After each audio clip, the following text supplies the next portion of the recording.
Près de 12 ministres réunis autour de la table ce 18 juin au cours de cette deuxième commission bilatérale ivoiro-portugaise. Face à eux, une délégation portugaise conduite par le vice-premier ministre Paulo Cortas. Cette commission bilatérale a été l'occasion d'explorer des pistes de coopération économique, mais aussi de signature de conventions. Le Portugal est en pleine relance économique, ce qui fait dire à son vice-premier ministre que ce réchauffement des relations ivoiro-portugaises arrive à point nommé. La situation financière s'est considérablement améliorée et le Portugal a récupéré son indépendance financière. Et je crois que c'est le bon moment, Monsieur le Premier ministre, pour anticiper nos relations, signer plus de mémorandums.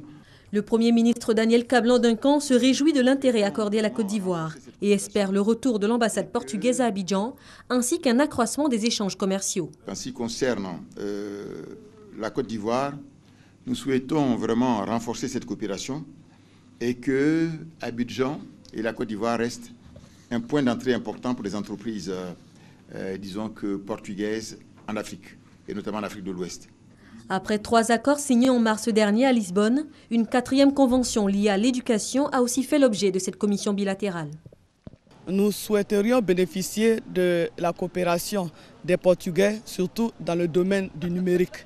Parce qu'il faut savoir que depuis 2 ans, nous enseignons les TIC à l'école et les entreprises portugaises veulent proposer du matériel informatique, des tablettes, des méthodes pédagogiques afin que nous puissions améliorer notre système éducatif. La construction, l'énergie, les TIC, de même que la santé, sont autant de secteurs qui intéressent le Portugal. Vous savez que nous préparons d'arrache-pied le début de la mise en œuvre de la couverture maladie universelle et tout ce qui va concerner les volets pharmaceutiques, tout ce qui va concerner les volets laboratoires nous intéresse. Et je pense qu'il y a des opportunités avec le Portugal. Plus de 20 entreprises ont été recensées dans le sillage du vice-premier ministre portugais pour cette visite officielle de 24 heures en terre ivoirienne.